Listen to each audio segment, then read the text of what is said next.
now, is that right? Well, I know not now, but, when I walk into a Catholic church, there's this weird feeling I get.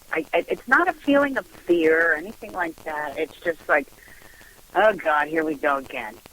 Oh, I totally get it. Whenever, I was not only a monk, but I was actually the vice abbot of a monastery in the 1100s. Remember, I told you about this Gregorian chant business. Yes, I was in charge of the music and the Gregorian chants and all that in this monastery. And I remember when I first walked into a Catholic church, had this enormous sense of been there, done that, but really not a great deal of excitement about going back there. Even to this day, I still find the sound of Gregorian chants soothing and very inspiring, but that's about it. My life as a monk, however, was so negative that I quickly rebelled against the monkhood, and that's what led me to become that French nobleman out there seducing lots of women. The danger is when we deny our deeds and our instinctual desires too much, there is a tendency to bounce back into the opposite extreme in our next lifetime. And so maybe that's why, I'm not going to go into opposites in your life, but it's maybe why your friends don't think you're much of a nun, is because you're on the rebound from that. It's quite possible. That makes sense. No, that makes sense. I mean, I do know that people, in the type of astrology I do, I know people are kind of comfortable in their past lives. Some of the patterns that they had in their past life, they're comfortable with. But in my past life, when I growing up as a kid, I always used to challenge my priest, and I used to get in a lot of trouble for it. And I guess you could say I was an advanced soul and way ahead of my time, and I always used to get in trouble. That was a no-no. You don't tell the priest that. You don't ask those kind of questions. But why not? I want to know. Oh, yeah, that's going to get you in trouble because the priest really doesn't really have the answers you're looking for. No. So many of my students over the years have gone to priests and ministers and even psychotherapists and tried to find answers to the nature of their soul and their spiritual purpose and even simple things, what life is about. And frankly, the religions of the West don't have very good answers for this. When I was at Duke University, I majored in Eastern religions, Hinduism and Buddhism, not because I'm a fanatical follower of any particular religious sect, quite the contrary. One might easily accuse me of having no religion at all. I don't either. In studying those spiritual phase, and perhaps spiritual is a better word than religion here, I discovered that there were very important teachings there. And I had the great pleasure, about 7 years ago, traveling to India and teaching the spirit how to clear the traumas of our past lives and how to bring forward those creative abilities. In the East, that knowledge has been lost, according to this group of students in Delhi. And they said, thank God you are here, or thank the gods that you are here to bring this work back to the East. The place where I found it, in my religion many years ago.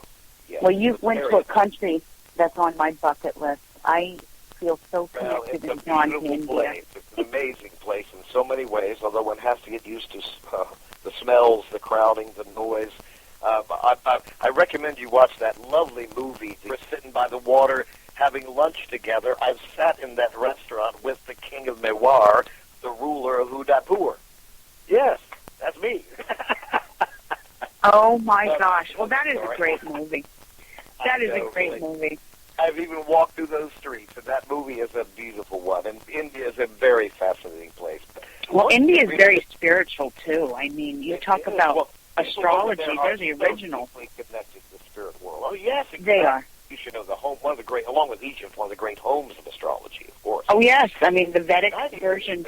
People often in America think of past life regression as a kind of amusing journey back to some past life, some kind of historical tiptoe through the tulips to observe something.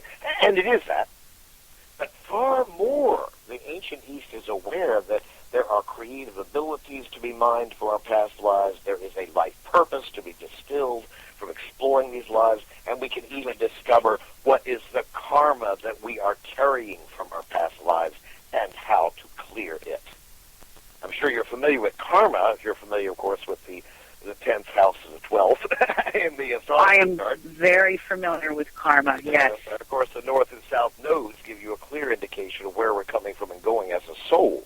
Well, Right. even more valuable is when we can then look at it in the astrology chart is to actually experience your higher self showing you this is what you did in the past, and these are the amends that need to be made in the present.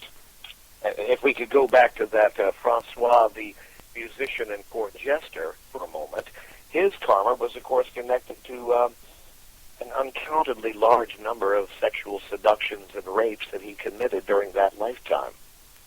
And it was very clear when my higher self showed me that life, my higher self said, not only do you have the karmic obligation to be faithful to one woman in this lifetime, an obligation I'm proud to say has been fairly easy for me, but the other part is you must give love to the hurt and lonely women of the world whose hearts have been broken. And it turns out my trainings are 80% women. And Really? who have been wounded and hurt in relationships with their fathers, with their lovers, with a cruel world. It's my task to literally hold their hands without incidentally getting to have sex with them. Just for the record, that is not a part of the healing that I'm supposed to offer them this lifetime.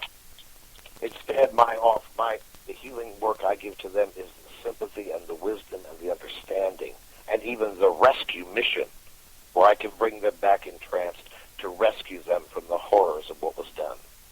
The healing journey begins. That's what... Exactly. So my karmic task in this lifetime is to perform the healing rituals, the healing journeys of alchemy, in order to complete my karmic task. Now, a very special story about that comes up from a recent... I'm, by the way, the past life regression teacher for the National Guild of Hypnotists back in the East Coast. I go there and teach advanced past life. I entered your class. I felt it was a big mistake. I didn't trust you. I knew that you had tried to seduce me or some other woman in the class, and I felt a deep desire to be protective of all these poor women in the class from a seducing bastard like you, even though she had never met me or knew me before, except by my positive reputation as an alchemy trainer, as the trainer of hypnosis.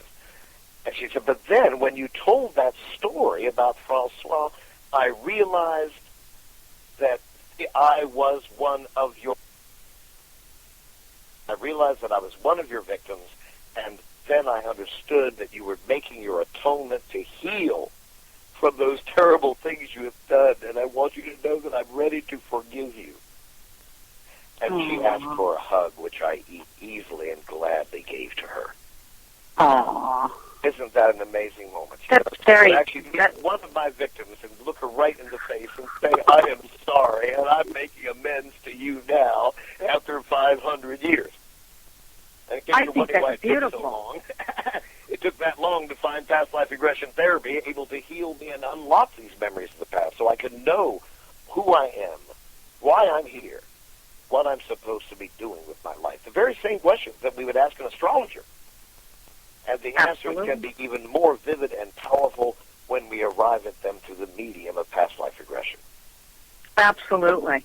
It's almost like what the astrological chart hints at in terms of saying you've got some karma here around this or that. The actual past life regression journey spells out in technicolor power and display. Well, I believe that there are no accidents in life, and months ago when my aunt suggested I have you on the show, and I said, well, who is that? Please tell me more. Barbara, Auntie Barb, tell me more. By the way, thank you, Auntie Barb. He's wonderful. You were right. I know she's listening tonight. From the moment I spoke to you, I sat there going, there's something about this man. I feel like I can grow even more spiritually from him. Well, that's why we want to get you into the program so you can bring this work as a radio talk show host and astrologer to thousands of people. I mean, when you look at astrology chart, you say, "Oh, I see here's my story here. Your Mars is in Sagittarius. It's clearly in opposition in what's the word? Trine to your Mercury, Venus, and Saturn conjunction in Virgo. I mean, we're talking about a major complex. Why do you have such despair analytical judgment at the same time about romantic love, though that you're following that conjunction of the three planets there. Absolutely. Mercury, Venus, and Saturn, all conjunct in Virgo. And well, that's how are we Mercury, going to overcome this? And only by yeah. And how does the Mars in Sagittarius, which of course is the sign of the aggressive adventurer and teacher, where does that come in? I realize now that my teaching must lift my soul out of the loneliness and deep romantic losses of my past. So that makes perfect the sense. world. You see what I mean? You see how the astrology chart is in a certain sense the signpost pointing to the karma we need to clear and what tasks we need to accomplish in our world. Absolutely. I tell people this a lot, and a lot of people are skeptics, but I always explain to them, listen, these are your natural biorhythms. This is your own star pattern. There is no other human being on the planet. We are all unique in our own special way. And we all have gifts. We all have fears. We all have strengths. We all have weaknesses. But if we can know our own selves better, knowing our strengths and our weaknesses, David, then we can be better service to the world. We could be telling us what our strengths are, what our challenges are, and helping us to take charge of our lives, not just to surrender to what the stars have dictated, but rather take charge of our lives and make the best possible use of those resources we have been given. Symbolized, of course, by the distinction between the scorpion and the eagle. Absolutely. Representations of the scorpion sign, but we all know Scorpios that stick around in the scorpion too long. That's true. I do know some Scorpios that are they call it the lizard. I know some great Scorpios that are the eagle, too, though. The eagle or the lizard. Many of them is because they made the decision to rise above their former self. That's exactly. And that's what alchemical training, by and large, does, because every day of my training, you're going into trance, and under the guidance of trained assistants, every student goes into trance every day, often in small groups of just 3 or 4 students. You'll go into trance and experience these powerful journeys, healing your karmic debts, connecting with people you've known in past lives and learning the purpose of that connection, exploring and clearing the traumas like around housework, around money, around love and relationships. Right. We reach our full destiny. We in other words, reach the highest level of what our chart could actually mean if we took it to the highest level of awareness. Absolutely. The chart can show us the map, and nevertheless, it is up to us to walk that path. And in the alchemical training, every single day of that training is walking that path. I have a great majority of my clients that are Scorpios, and I always tell them it's no accident that you are intrigued by this, because Scorpio is the metaphysician of the zodiac in many ways. Not to mention, along with Pisces, one of the great trance journeyers. Absolutely. Yes, indeed. Yeah. I always tell them, it's no accident you found me. You naturally, by birth, by nature, by your celestial pattern, you are drawn to this.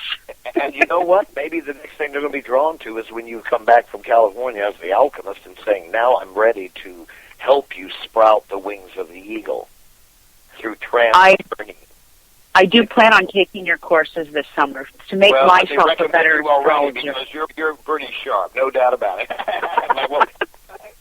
I would love to even give you a scholarship for the work you're doing out there in the world of alchemy. We can talk about that later.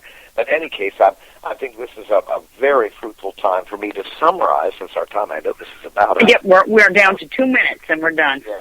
And time goes quick. Let me remind all of you that you can look on Alchemy Institute, ALCHEMY, alchemyinstitute.com. Look on my free web library to study all about the past life regression material you've been hearing from me today. There's also many wonderful chapters about the training for any of you who might be interested in joining our favorite astrologer at the training. There you go. And it will be a lot of fun, I'm sure. But let me review the 5 things that we do in alchemy. 1, we go back to past lives to rescue from trauma, like we did with that woman who couldn't do housework. Another is we can go back and discover creative abilities